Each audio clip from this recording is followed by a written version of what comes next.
ഇതുപോലൊരു പടം മലയാളത്തിൽ വരണമെന്ന് സത്യത്തിൽ ഞാൻ ആഗ്രഹിച്ചിട്ടുണ്ട്.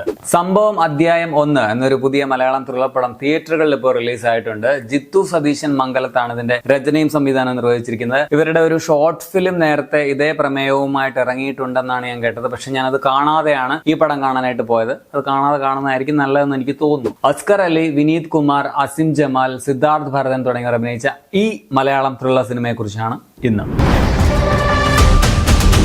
ഒരു കാടിനോട് ചേർന്ന ഒരു പോലീസ് സ്റ്റേഷനിൽ പുതുതായിട്ട് ജോയിൻ ചെയ്യാൻ വന്ന CPO ആനന്ദിന്റെ കഥയാണ് ഈ സിനിമ പറയുന്നത്. കിടിലൻ കൺസെപ്റ്റ് ഉള്ള നല്ലൊരു മിസ്റ്ററി ത്രില്ലർ പടമാണ് സംഭവം അധ്യായം 1. പടം എനിക്ക് നന്നായിട്ട് ഇഷ്ടപ്പെട്ടു. 2 വർഷം മുമ്പ് ഒരു ഇംഗ്ലീഷ് പടം കണ്ടപ്പോൾ മലയാളത്തിൽ ഇതുപോലെ ഒരു സിനിമ വന്നിരുന്നെങ്കിൽ ഞാനൊന്ന് ആഗ്രഹിച്ചിട്ടുണ്ടായിരുന്നു. ഞാൻ അത്തരത്തിലുള്ള 1-2 കഥകളൊക്കെ മനസ്സിൽ തന്നെ എഴുതി എന്ന് വേണമെങ്കിൽ പറയാം. ഫൈനലി അങ്ങനെ ഒരു പടം മലയാളത്തിൽ തന്നെ വന്നിരിക്കുകയാണ്. ഇതിന്റെ ഒരു ബേസിക് പ്ലോട്ട് തന്നെയാണ് കിടിലനായിട്ട് എനിക്ക് ഫീൽ ചെയ്തത്. അതേസമയം എന്നെ പോലെ ഒരുപാട് വിദേശ സിനിമകളും സീരീസുകളും ഒക്കെ കാണുന്നവർക്ക് ഒരു പുതുമയുള്ള സംഭവമൊന്നും ആയിരിക്കില്ല. പക്ഷേ മലയാളത്തിൽ ഇത് ഒരു പുതിയ അറ്റംപ്റ്റ് തന്നെയാണ്. സോ ഇത്തരത്തിലുള്ള പരീക്ഷണ സിനിമകൾ തീർച്ചയായിട്ടും പ്രോത്സാഹിപ്പിക്കേണ്ടതുണ്ട് എന്നാണ് എന്റെ അഭിപ്രായം. വിദേശ സിനിമകളിൽ കാണുന്ന ആ ഒരു കോൺസെപ്റ്റ് ആണെങ്കിലും അത് നമ്മുടെ ഒരു കൾച്ചർ വെച്ചിട്ട് ഇവിടവുമായിട്ട് ബ്ലെൻഡ് ചെയ്തേക്ക് നന്നായിട്ട് വർക്ക് ആയിട്ടുണ്ടായിരുന്നു. നമ്മുടെ കാട്, കേരളത്തിന്റെ ആ ഒരു ഭൂപ്രകൃതിയൊക്കെ വെച്ച് വളരെ പണ്ട് തന്നെ ഇതുപോലുള്ള കഥകളൊക്കെ നമുക്ക് പിടിക്കാവുന്നതേ ഉള്ളായിരുന്നു. അത് ഇത് കണ്ടപ്പോൾ തോന്നി. സോ കൺസെപ്റ്റ് മികച്ചു നിൽക്കുന്നു. അതുപോലെ തന്നെ മേക്കിംഗ് ആയാലും ഒരു എബോ ആവറേജ് ഫീൽ തന്നെ നൽകുന്നുണ്ടായിരുന്നു. പടം നല്ല എൻഗേജിംഗ് ആണ്, ത്രില്ലിംഗുമാണ്. ഇന്റർവെല്ലിനോട് അടുക്കുമ്പോൾ ഇതിന്റെ ഒരു സസ്പെൻസ് ഒക്കെ റിവീൽ ആകുന്ന ഒരു ടൈമിൽ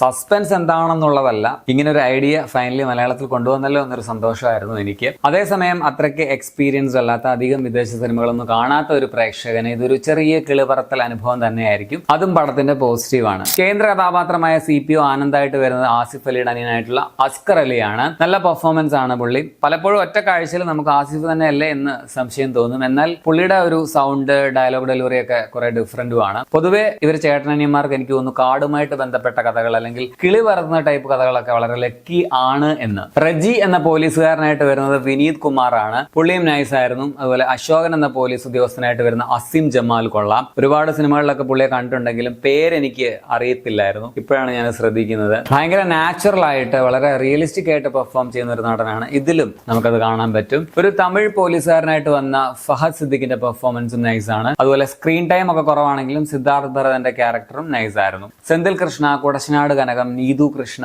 ശ്രീകാന്ത് ദാസൻ, രാജേഷ് അഴീക്കോടൻ, ഗൗരി വിനീത് തുടങ്ങിയവരും പടത്തിലുണ്ട്. ടെക്നിക്കൽ സൈഡിൽ ഇതിന്റെ ക്യാമറ നന്നായിട്ടുണ്ട്. ഒരു 95% ഈ പടത്തിൽ കാട് മാത്രമാണ് കാണിക്കുന്നത്. ഫുൾ ഒരു പച്ചമയം ആണ് എന്ന് പറയാം. നവീൻ നജോസ് ആണ് ഇതിന്റെ ക്യാമറമാൻ. അർജുൻ പ്രകാശ് ആണ് എഡിറ്റിംഗ്. കഥയ്ക്ക് അനാവശ്യമായിട്ടുള്ള ഒരു സീനും പടത്തിലില്ല. അതുപോലെ ഇതിന്റെ സൗണ്ട് ഡിപ്പാർട്ട്മെന്റും എടുത്തു പറയേണ്ടതാണ്. നല്ല കിടിലൻ സൗണ്ട് ഡിസൈൻ ആയിരുന്നു. ശബ്ദ സംവിധാനത്തിന് നല്ലൊരു പ്രാധാന്യമുള്ള ഒരു പ്രമേയം എന്ന് പറയാവുന്ന ഒരു പടം കൂടിയാണ്. ഗോഡ്വിൻ തോമസ് ആണ് ഇതിന്റെ മ്യൂസിക്. ബാക്ക്ഗ്രൗണ്ട് സ്കോറും നല്ലതായിരുന്നു. മേക്കപ്പ്, പ്രത്യേകിച്ച് ചില കഥാപാത്രങ്ങൾ പ്രായമായിട്ട് വരുന്നത് കാണിച്ചത് അത്രയ്ക്ക് കൺവിൻസിംഗ് ആയിട്ട് എനിക്ക് തോന്നിയില്ല. അത് മാത്രം ഇങ്ങനെ താടിയിലും മീശയിലും ഒക്കെ വെള്ള പെയിന്റ് അടിച്ച് വളരെ പഴയ പടങ്ങളിലൊക്കെ ഉപയോഗിക്കുന്ന ഒരു ടെക്നിക്ക് പോലെ തോന്നി. ഒരു സ്ട്രോങ് ഇമോഷണൽ ഡെപ്ത് ഒന്നുമില്ലാത്ത ഒരു കഥയും കഥാപാത്രങ്ങളും പശ്ചാത്തലവും ഒക്കെ ആണെന്നുള്ളത് ഒരു നെഗറ്റീവായിട്ട് പറയാം. നമുക്ക് ഭയങ്കരമായിട്ടുള്ള ഒരു അറ്റാച്ച്മെന്റ് ഒരു കഥാപാത്രത്തോടും തോന്നില്ല. അതുപോലെ പ്രമേയത്തിന്റെ പ്രത്യേകത കൊണ്ട് ഇതിലെ ചില സീനുകൾ റിപ്പീറ്റ് ആയിട്ട് ഫീൽ ചെയ്യുമെന്നുള്ളതും ഇതിന്റെ ഒരു നെഗറ്റീവ് ആണ്. പിന്നെ ഇനി ഞാൻ പറയുന്നത് വേണമെങ്കിൽ നിങ്ങൾക്ക് സ്കിപ്പ് ചെയ്യാം. കാരണം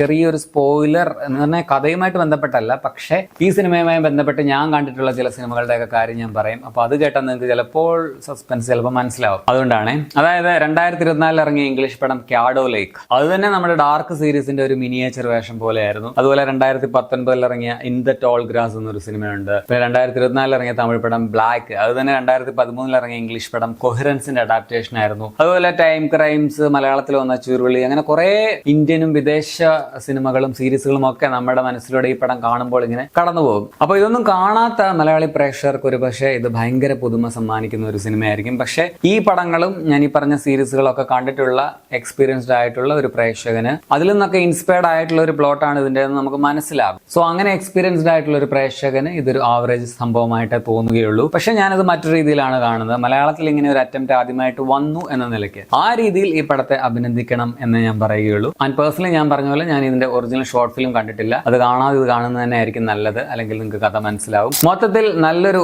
മിസ്റ്ററി ത്രില്ലർ സിനിമയാണ് സംഭവം അധ്യായം 1. പടം കണ്ടാൽ നിങ്ങൾക്ക് നഷ്ടമൊന്നും ആവാത്ത വേർത്ത് വാച്ച് ആയിട്ടുള്ള ഒരു ത്രില്ലർ ആയിരിക്കും. നല്ലൊരു സൗണ്ട് ഇഫക്റ്റ് ഒക്കെ ഉള്ള ഒരു തിയേറ്റർ കാണുകയാണെങ്കിൽ കുറച്ചുകൂടി നല്ലൊരു ഇമ്പാക്ട് നൽകുമെന്ന് ഞാൻ വിചാരിക്കുന്നു. മലയാളത്തിൽ ഇങ്ങനെ ഒരു ശ്രമം നടത്തിയതിന് ഞാൻ ഇതിന്റെ അണിയറക്കാരോട് പ്രത്യേകം നന്ദി പറയുകയാണ്. പറയുകയാണ്. ഇതെന്തുമാത്രം കൊമേഴ്സ്യൽ സക്സസ് ആവുമെന്ന് എനിക്ക് അറിയില്ല. ഇത്തരത്തിലുള്ള പടങ്ങൾ തിയേറ്ററിൽ മിക്കവാറും സംഭവിക്കാറുള്ളത് ആരും കാണാതെ പോകും. പിന്നെ OTT വന്നു കഴിയുമ്പോൾ റീൽസ് വഴിയും അല്ലെങ്കിൽ ഫേസ്ബുക്കിലെ ചില ഫിലിം പേജസിലെ പോസ്റ്റുകളൊക്കെ വഴിയും ഒക്കെയാണ് സാധാരണ കൂടുതൽ വൈറലാവുക. അപ്പോഴായിരിക്കും പലരും ഇങ്ങനെ ഒരു പടം ഇറങ്ങി എന്ന് തന്നെ അറിയുക. അതിനിട വരുത്താതെ നിങ്ങൾ തിയേറ്ററിൽ തന്നെ പോയി കാണാൻ ശ്രമിക്കുക. 2 മണിക്കൂർ 8 മിനിറ്റ് ആണ് സിനിമയുടെ റൺ ടൈം. 18+ എന്ന് പറയാൻ പറ്റില്ല. പിന്നെ ഇതിന്റെ ഒരു തീം കുറച്ച് ഹൊറർ ഒക്കെ ആയതുകൊണ്ട് ഒരു 16+ ആണെന്ന് വേണമെങ്കിൽ പറയാം. അപ്പോൾ നിങ്ങൾ ഈ പടം കണ്ടിട്ടുള്ളവരാണെങ്കിൽ നിങ്ങളുടെ അഭിപ്രായം കമന്റിൽ രേഖപ്പെടുത്തുമല്ലോ.